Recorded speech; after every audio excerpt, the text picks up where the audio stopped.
Hello friends, this is Dimple Titra and you are welcome in new episode of स्वीकृति। तो चलिए आइए आज के एपिसोड की तरफ चलते हैं।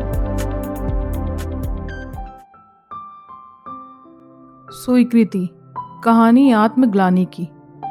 विक्की बाबू उठ जाइए, देखिए फिर आपको शोरूम जाने में देरी हो जाएगी। श्रवण ने आवाज लगाई। उसकी आवाज सुनकर मैंने आंख खोलकर दीवार पर लटकी घड़ी को देखा। उस समय सुबह के 7:30 बज रहे थे। तकिया मेरे सर के ऊपर पड़ा था। अगले पल मैंने तकिए के नीचे से गर्दन घुमाकर पलंग के पास रखी कैबिनेट को देखा।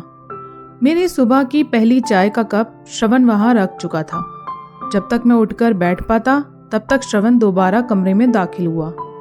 उसने कप पर हाथ लगाया और बोला, लीजिए एक घूंट पीकर देख लीजिए, अगर ठंडी हो गई होगी तो दोबारा गर्म कर लाऊंगा। इतना कहकर वो हाथ बांधकर मेरे सामने खड़ा हो गया। मैंने कप उठाकर चाय की पहली चुस्की ली। अरे यार, ये तो ठंडी हो गई, मैंने नाक और गालों को सिकोड़ कर कहा। श्रवण ने मेरी रोजाना की इस हरकत पर झुंझलाकर होठ पिचकाए, मगर आवाज में नरमी रखता हुआ बोला, लाइए गर्म कर लाऊं। कुछ देर बाद वो गर्म चाय के साथ कमरे में दोबारा दाखिल हुआ। उसने चाय का कप मेरी तरफ बढ़ाया और कहा, वो जो सामान आपने कहा था वो सब मैंने गाड़ी की डिग्गी में रख दिया है। अच्छा किया, मैंने जवाब दिया। वो झिझक कर बोला, क्या आज भी आएगी वो वहाँ? मुझे क्या मालूम, हर बार आती है तो शायद आज भी आएगी। मैंने निगाह अपने कप की तरफ रखकर ही जवाब दिया, जबकि वो कमरे में पड़ी कुर्सी पर धीमे से बैठ गया। उसने जरा सहमे हुए ढंग में कहा, मेरी बात मानिए तो जो वो कह रही है मान जाइए। उसकी ये बात सुनकर मैंने घूर कर उसे देखा। श्रवण, मैं तुमसे अपने दिल की बात कह लेता हूँ तो इसका मतलब ये नहीं कि अब तुम मुझे बताओगे कि मुझे क्या करना है क्या नहीं। मेरा लहजा थोड़ा कड़क था। ओ भैया जी, मैं तो सिर्फ अपनी सी कह रहा हूँ, बाकी इसमें कोई शक कहाँ कि आप मुझसे ज़्यादा समझदार हैं। मुझे बस आपके अकेलेपन को देखकर अच्छा नहीं लगता। अगर कोई लड़की आपकी ज़िंदगी में आ जाती तो इस सन्नाटे से भरे घर में थोड़ी रौनक आ जाती। वैसे आप वही कीजिए जो आपका दिल कहे। यह कहकर वो उठकर चला गया। श्रवण मेरे साथ पिछले 3 साल से रह रहा है। इन 3 सालों में वो मेरे बारे में सब कुछ तो नहीं मगर बहुत कुछ जान चुका है। दरअसल अपने अकेलेपन में मैंने उसे अपना दोस्त भी बना लिया है। यूं तो उसका काम मेरी और घर की देखभाल करना है, पर साथ ही वो मेरे दिल की भी काफ़ी देखभाल कर लेता है। ऐसा शायद वो मुझ पर तरस खाकर करता होगा, क्योंकि इस काम के मैं उसे अलग से पैसे नहीं देता। उसके जाने के बाद मैंने निगाह कैबिनेट पर लगी अंजलि की तस्वीर की तरफ उठाई और मनी मन कहा, घर में कोई और लड़की नहीं, अब ये कहाँ मुमकिन है। मैंने तस्वीर की तरफ मुस्कुराकर कहा, क्यों, सही कह रहा हूँ ना मैं। शाम 4 बजे मैं हर शनिवार की तरह मानव कुटीर अनाथाश्रम के लिए निकलने लगा। तभी गौतम जी ने पीछे से आवाज़ दी, विक्रांत सर, राजेश तो अभी ऊपर गया है। राजेश मेरे यहाँ ड्राइवर है। अच्छा कोई नहीं, गाड़ी में खुद ही ले जाऊंगा। नहीं सर, देखिए बाहर मौसम कुछ ख़राब है, तो मेरी बात मानिए और राजेश को ले जाइए। मानव कुटीर यहाँ से दूर भी बहुत है। ऐसी बात है तो राजेश को फ़ौरन नीचे भेजिए, मैं देर नहीं करना चाहता। इतना कहकर मैं शोरूम के बाहर निकलकर खड़ा हो गया। बाहर पहुंचने पर मुझे भी वाकई कुछ अंधेरा सा लगा। मैंने नज़र आसमान की तरफ उठाई तो सूरज गायब था और आसमान स्याह बादलों से ढका हुआ। बादल इस तरह रमे हुए नजर आ रहे थे कि जमकर बरसने को आतुर हो। मानव कुटीर मेरे शोरूम से करीब 25 किलोमीटर की दूरी पर है। मैं पिछले 3 साल से बिना किसी रुकावट के मानव कुटीर अनाथाश्रम जा रहा हूँ। जाने क्यों अब दुनिया की एक वही जगह बाकी है जो मुझे कुछ सुकून दे पाती है, वरना इस जीवन में सुकून की चाह मेरी एक अंतहीन पिपासा बन चुकी है। इसलिए चाहे जो भी हो, मैं मानव कुटीर जाना कभी नहीं टालता। राजेश ने कार स्टार्ट की और मेरे कहने पर अंजलि के पसंदीदा गानों की प्लेलिस्ट भी चला दी। ये मेरा हमेशा का रूटीन था, जिसके तहत मेरा शनिवार ऐसे ही बीतता है। करीब घंटे भर में मैं मानव कुटीर पहुंच गया। वहां चपड़ासी से कहकर मैंने सारा सामान एडमिनिस्ट्रेशन रूम वाले बरामदे में रखवा दिया। चपड़ासी ने बताया कि डायरेक्टर मैडम रजनी त्रिवेदी अपने ऑफिस में नहीं थी, इसलिए मैं बरामदे में टहलकर ही उनका इंतज़ार करने लगा। चपड़ासी ने ऑफिस में बैठने का आग्रह किया भी था, पर मैंने सुहाने मौसम का हवाला देकर मना कर दिया। ठंडी हवा के तेज झोंके बरामदे में बड़े सुखद महसूस हो रहे थे। मैंने निगाह फिर आसमान की तरफ उठाई, क्योंकि बारिश का समा बना हुआ था, मगर बारिश शुरू नहीं हुई थी। हाँ, अंधेरा और गहरा गया था। मेरे आने की खबर सुनकर कुछ देर में त्रिवेदी मैम मुझसे मिलने बरामदे में ही चली आई। वो एक 60-62 साल की बड़ी विनम्र महिला है। पिछले 35 साल से वो इस आश्रम को चला रही हैं। Vikrant, my boy, welcome. उन्होंने एक बड़ी सी मुस्कुराहट के साथ मुझसे हाथ मिलाया। Thank you ma'am. आज आने में थोड़ी देर कर दी। हाँ, शोरूम से थोड़ा लेट निकला। अच्छा, वैसे पिछले घंटे भर से तुम्हारा ही इंतज़ार हो रहा है।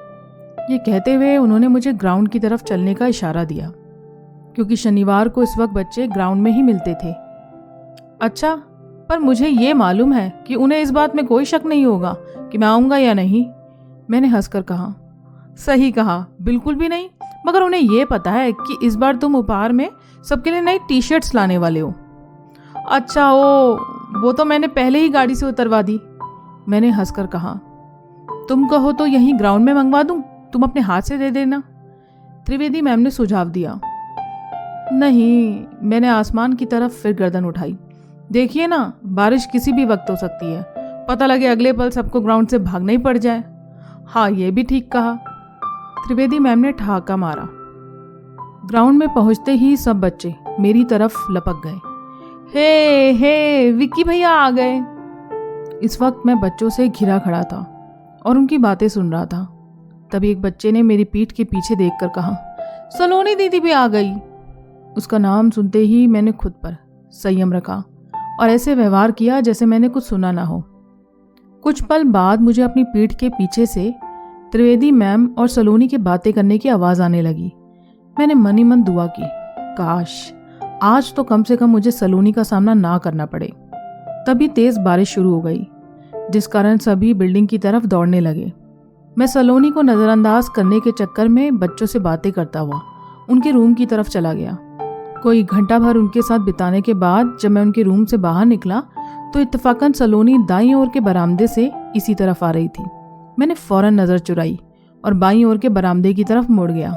मुझे नहीं मालूम कि उसने मुझे ऐसा करते देखा था या नहीं। देखा भी हो तो क्या फ़र्क पड़ता है। अगर समझ गई होगी कि मैंने उसे जानकर नज़रअंदाज किया है तो ये मेरे लिए बढ़िया बात रही होगी। वहाँ से मैं सीधा डायरेक्टर मैम के ऑफिस पहुँचा। थोड़ी देर और इंतज़ार कर लेते तो अच्छा था, क्योंकि बारिश अब भी बहुत तेज़ है। डायरेक्टर मैडम ने अपनी कुर्सी पर बैठे हुए खिड़की की तरफ घूम कर कहा, नहीं मैम, इस वक्त बारिश का कोई भरोसा नहीं दिख रहा। मुझे नहीं लगता कि अभी कुछ घंटे और बंद होने वाली है, इसलिए मुझे निकल जाना चाहिए। 7 बज चुके हैं तो आगे ट्रैफिक मिलने की भी उम्मीद है। मैंने इतना कहा और कुर्सी से जाने के लिए उठ खड़ा हुआ। अच्छा। उन्होंने हालात की मजबूरी पर होठ पिचकाए और खुद भी कुर्सी छोड़कर मेरे साथ बाहर तक चलने को खड़ी हो गई। अगले पल मैं दौड़कर अपनी गाड़ी में बैठ गया। गाड़ी में बैठते ही मैंने राजेश को चलने की हिदायत दी। साहब, आज बारिश कुछ ज़्यादा ही तेज़ है। राजेश ने नज़र सड़क की ओर रखकर कहा। मैं उसके साथ आगे की सीट पर ही बैठा था। मेरा ध्यान उस समय अपने फ़ोन में था। मैंने निगाह फ़ोन से सड़क की ओर करते हुए कहा, ये तो है। मानव कुटीर शहर की भीड़भाड़ से अलग फरीदाबाद के थोड़े सुनसान इलाके में मौजूद है। मैंने सुना है कि कुछ साल पहले ये यहीं कहीं दिल्ली में मौजूद था, मगर कहाँ ये मुझे भी नहीं मालूम। दरअसल कुछ साल पहले जगह की कमी के चलते ये आश्रम यहाँ शिफ्ट हो गया, पर मैं शुरू से यहीं आ रहा हूँ। मानव कुटीर का करीब 5-7 किलोमीटर का रास्ता काफ़ी सुनसान है। दूर दूर तक कोई इमारत नज़र नहीं आती। आश्रम के पास ही एक छोटी सी पुलिस चौकी है। बाकी पूरा आश्रम एक छोटे किले की तरह है, जहाँ से बच्चों का निकल पाना मुश्किल है। मैं और राजेश अभी मानव कुटीर से कोई 3 किलोमीटर दूर ही पहुँचे होंगे कि तभी हमारी गाड़ी झटके देकर रुक गई। राजेश, ये क्या हो रहा है? पता नहीं साहब, समझ नहीं आ रहा कि गाड़ी को अचानक क्या हुआ। राजेश ने गाड़ी कई बार स्टार्ट की, मगर गाड़ी थी कि स्टार्ट होने का नाम ही नहीं ले रही थी। साहब, मुझे उतरकर देखना होगा कि क्या हुआ। राजेश ने झुककर पीछे वाली सीट से छतरी उठाई और उतरकर गाड़ी का बोनट खोलकर खड़ा हो गया। करीब 15 मिनट तक राजेश गाड़ी की डिग्गी में पड़े टूल बॉक्स की मदद से कुछ कुछ करता रहा, मगर गाड़ी फिर भी स्टार्ट नहीं हुई। करीब आधा घंटा ऐसे ही बीत जाने के बाद राजेश थककर अंदर आ गया। साहब, मैकेनिक के बिना नहीं चलेगी अब ये। लेकिन इतनी बारिश में यहाँ कहाँ मैकेनिक आएगा? मैंने झुंझला कर कहा। बताओ, कितनी गलत जगह साथ छोड़ा है इसने। साहब, एक बात कहूँ? राजेश झिझक कर बोला। वो आश्रम वाली मैडम को फ़ोन करके कोई मदद मांग ले। नहीं, अभी रुकते हैं, क्या पता कोई आती जाती गाड़ी से मुझे लिफ्ट मिल जाए। फिर तुम यहीं गाड़ी के पास रुक जाना और मैं पास से कोई मैकेनिक भेज दूंगा। जी, जैसा आपको ठीक लगे। इसके बाद राजेश छतरी लेकर बाहर खड़ा हो गया और किसी गाड़ी के गुजरने का इंतज़ार करने लगा। 2-4 गाड़ियां गुजरी भी, मगर राजेश के हाथ देने के बावजूद कोई रुका नहीं। आखिर एक गाड़ी रुकी, इसलिए नहीं कि किसी को हमारी मुश्किल पर तरस आ गया था, बल्कि इसलिए कि वो सलोनी की गाड़ी थी। गाड़ी के पास जाकर राजेश ने कुछ बात की और अगले पल गाड़ी में वापस आकर बैठ गया। साहब, वो आश्रम में जो मैडम अक्सर मिलती है ना, उन्हीं की गाड़ी है। जाइए, आपको बुला रही हैं। मेरे मन में आया कि कैसी अजीब किस्मत है मेरी। जिस चीज़ से दूर भागता हूँ वो पास आ जाती है, जबकि जिसकी चाह रखता हूँ वो मिलती ही नहीं। उस भयानक बारिश में मैंने इन बातों को दरकिनार करना ही सही समझा, इसलिए मैंने उस विकट परिस्थिति में उसकी मदद लेने का फैसला किया। तुम फिक्र मत करना, मैं कुछ भी करके मैकेनिक भेजता हूँ। जी, आप जाइए, मैं यहीं गाड़ी के साथ हूँ, राजेश ने जवाब दिया। अगले पल मैंने राजेश के हाथ से छतरी ली और सलोनी की गाड़ी की तरफ चल पड़ा। गाड़ी सलोनी खुद चला रही थी। मेरे अंदर बैठते ही वो मुस्कुरा कर बोली, लीजिए, आखिर आप लाख बजते हुए भी मेरे नजदीक आ ही गए। क्या करता, मजबूरी फंस गई, मैंने दबे लहजे में कहा। अरे, मजबूरी का हवाला तो ऐसे दे रहे हैं जैसे मैं कोई जहरीली चीज हूं और आपको डर है कि कहीं मैं आपको काट न लूं। फिक्र ना करिए, मैं काटती नहीं। इतना कहकर वो हंस पड़ी। मालूम है, पर जहर मुझ में भरा है। मतलब? उसने हैरान नजरों से एक बार गर्दन घुमाकर मुझे देखा। मैंने दबी आवाज में बिना मुस्कुराहट के कहा, कुछ नहीं, वैसे लिफ्ट देने के लिए शुक्रिया। अगर शुक्रिया इस नियत से कह रहे हो कि आगे कभी मुझे लिफ्ट ना देनी पड़े, तो गलत फहमी में ना रहना। ऐसी किसी परिस्थिति में मैं तो पूरे हक से आपकी गाड़ी रुकवा लूंगी। जी जरूर, वैसे पहले कोई सर्विस सेंटर ढूंढ लेते तो अच्छा था। हाँ बिल्कुल। कुछ देर में हमें गाड़ियों का एक सर्विस सेंटर मिल गया। मैंने फटाफट कुछ पैसे उन्हें एडवांस दिए तो उन्होंने मैकेनिक गाड़ी की तरफ फौरन रवाना कर दिया। इस सब से फारिग होकर मैं और सलोनी गाड़ी में वापस बैठ गए। गाड़ी तो अब ड्राइवर खुद ले आएगा, तो आप मुझे किसी ऐसी जगह छोड़ दें जहाँ से मुझे कैब या ऑटो रिक्शा मिल जाए। अरे नहीं, ऐसे कैसे? मैं आपको आपके घर तक छोड़ूंगी। नहीं, बिना वजह क्यों परेशान होती हो? आपका घर तो पास ही है, तो आप मुझे इतनी दूर छोड़ने क्यों जाएंगी? कोई बात नहीं, इस बहाने कुछ बात तो कर सकूंगी। क्या हुआ? बातों के नाम पर बस कर दिया? ये नहीं पूछा कि क्या बात करोगी? शायद मैं जानता हूँ, इसलिए नहीं पूछ रहा। जब इतना ही जान पाते हो मुझे, तो वो दे क्यों नहीं देते जो मैं पिछले 6 महीने से मांग रही हूँ? पहले भी कह चुका हूँ कि नहीं दे सकता हूँ। चलो, मैं फिर से पूछ लेती हूँ कि क्यों? जो मेरे पास है ही नहीं वो मैं आपको कैसे दूँ? विक्रांत, मुझे आपकी बातें कभी समझ नहीं आई। आप सिंगल हैं, घर में भी कोई नहीं, बिल्कुल तन्हा है, कारोबार भी ठीक ठाक नजर आता है, तो वो कौन सी बात है जो आपको हाँ भरने नहीं देती? है कुछ? क्या आपको मैं पसंद नहीं? उसने बड़ी गंभीरता से पूछा। नहीं, ऐसी कोई बात नहीं। दरअसल मेरे पास इस बात का हक है ही नहीं कि मैं किसी को पसंद कर सकूं। पर क्यों? है मेरी कुछ ऐसी पड़ते जो आपके सामने खुल गई तो आप भी कभी मुझे मुड़कर ना देखोगी। देखिए, जब आज बात हो ही रही है तो पूरी बात बता दीजिए, ताकि मैं भी अपने दिल को सब्र दिला सकूं। पर मैं वो बातें दोहराना नहीं चाहता। मैंने एक गहरी सांस भरी। चलिए, फिर मेरी बात मान लीजिए, आप मुझे स्वीकार कर लीजिए। बाद में मैं आपसे आपके अतीत के बारे में कभी कुछ नहीं पूछूंगी। देखो सलोनी, जिद ना करो, मैं आपके तो क्या किसी के भी लायक नहीं हूँ। विक्रांत, आप मेरी जगह खड़े होकर भी तो सोचिए। ना करने का कारण आप बताते नहीं और अपनाते आप है नहीं, तो मैं अपने दिल को कैसे सब्र दिलाऊं? वो थोड़ा झुंझला कर बोली। अच्छी मुसीबत हुई जो इस आश्रम में आना शुरू किया। मैं तो उस दिन को कोस रही हूँ जब यहाँ आना शुरू किया था। दूसरों का भला करने के चक्कर में खुद से दुश्मनी कर बैठी। मतलब? मैंने असमंजस जताकर कहा। ठीक तो कह रही हूँ, ना यहाँ आती और ना यहाँ आप टकराते। अब किसी को सालों तक देखते देखते उस पर दिल आ जाए तो इसमें दिल के मालिक का क्या कसूर है? नजरें भी कभी किसी की तरफ उठने से पहले उसका अतीत पूछती है क्या? मेरे दिल और मेरी नजरों ने तो मेरे खिलाफ ऐसी साजिश की है कि सारा चैन सुकून बर्बाद कर दिया। वाह, बड़ी शायराना बातें हैं आपकी। मैं मुस्कुरा दिया, पर कोई फ़ायदा नहीं, क्योंकि मेरी इन बातों का कोई कद्रदान नहीं। हर चीज़ कद्र के लिए नहीं है, वो बस है तो वही सबसे खूबसूरत बात है। वाह, मेरी बातों का होना खूबसूरत है, पर मेरे होने से हमेशा गुरेज रहता है आपको? मैंने चेहरा गंभीर करते हुए कहा, नहीं, ऐसी बात नहीं। सलोनी, आपको भी मेरा अतीत नहीं पता चल जाएगा तो मुझसे घिन करने लगोगी। मेरी इस बात पर उसका चेहरा भावहीन हो गया। मैंने धीमे से पूछा, क्या हुआ? चुप हो गई। सोच रही हूँ कि वो बात जानूं या नहीं जिससे मुझे आपसे घिन हो जाए, पर अभी मेरे अंदर से आवाज़ आ रही है कि यदि मेरा प्यार उस घिन पर भारी पड़ गया तो क्या करेंगे आप? उसने नज़र एक बार फिर मेरी तरफ घुमाई तो उसकी आंखें भरी हुई थी। प्लीज़ सलोनी, मेरे लिए अपनी आंखें न भिगोइए, क्योंकि मैं इस काबिल नहीं कि मेरे लिए कोई अपनी आंखें नम करे।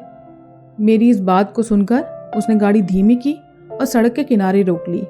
मैं बस ध्यान से देख रहा था कि वो क्या कर रही है। गाड़ी के रुकते ही वो भरे हुए गले से बोली, एक काम कीजिए, आप मुझे जहर ला दीजिए। मैंने उखड़ कर कहा, ऐसा क्यों कह रही हैं? वो इसलिए कि ना आप अपनाते हैं और ना बेरुखी की वजह बताते हैं। प्लीज़ विक्रांत, मुझे कुछ तो हल दो जो मुझे चैन आ जाए। अगले पल वो सुबक कर रोने लगी। प्लीज़ सलोनी, ये सब ना करो, क्योंकि मेरी आत्मा पहले ही कम बोझ नहीं उठा रही जो एक और दिल की हाय का बोझ और लाद ले। वो कुछ न बोली, बस गर्दन झुकाकर आंसू गिराती रही। अच्छा चलो, अगर ऐसा है, आज आपको असल विक्रांत दिखा ही देता हूँ, जिससे आप अब तक अनजान हैं और इसी कारण मुझसे प्यार होने के दावे किए चली जाती हैं। यकीन मानिए, मेरी कहानी सुनकर आप मुझसे दोबारा मिलना तो दूर, मेरी शक्ल तक नहीं देखेंगी। मेरी ये बात सुनकर उसने अपनी सुर्ख आंखों से हैरानी से देखा। मैं आगे बोला, अपनी कहानी कहने के लिए मुझे सुकून और वक्त दोनों चाहिए, तो बताइए कहाँ चलेंगी, जहाँ मैं अपनी आप बीती बिना किसी खलल के सुना सकूं। मेरे घर चल लीजिए, वहाँ मेरी एक दोस्त और एक मेड के अलावा कोई नहीं होता। दोस्त तो इस समय अपनी शिफ्ट पर चली गई होगी, इसलिए घर में सिर्फ रमा आंटी होंगी, यानी मेरी मेड। ठीक है, चलो। करीब 20 मिनट में हम उसके घर पहुँच गए। उसका घर मालवीय नगर की एक कॉलोनी में था। वो एक 3 कमरों का अपार्टमेंट था। मैं जाकर ड्राइंग रूम में पड़े मरून रंग के रैक्सीन के सोफे पर बैठ गया। सलोनी भी मेरे पास रखी कुर्सी पर बैठ गई। पहले ये बताइए कि कहाँ बैठेंगे, यहाँ या मेरे रूम में? उसने सवाल किया। बालकनी में, क्योंकि बारिश को गिरते देखना मेरा सबसे बड़ा शौक है। इतना कहते ही हम उठकर उसकी बालकनी में चले आए। कुछ मिनटों बाद हम उसकी बालकनी में कुर्सियां बिछाकर बैठ गए। कॉफ़ी आ रही है, आप अपनी पर्दे खोलना शुरू कीजिए, उसने चेहरे पर बड़ी उत्सुकता रखकर कहा। मैंने निगाहें गहरी करके सामने गिरती बारिश को देखा। क्या हुआ, बोलिए। हाँ, रुकिए, थोड़ी हिम्मत इकट्ठी कर लूँ, मैंने फीकी मुस्कुराहट के साथ कहा। अच्छा। वो खामोशी से मेरा मुंह ताकने लगी। कॉफ़ी कब आएगी, मैंने झिझक कर पूछा। शायद ऐसा करके मैं उस बात को दोहराने से बच रहा था। उस पल ऐसा लग रहा था जैसे मैं खुद को एक बार फिर से जलील होने के लिए तैयार कर रहा था, इसलिए घबराहट महसूस करनी लाजमी थी।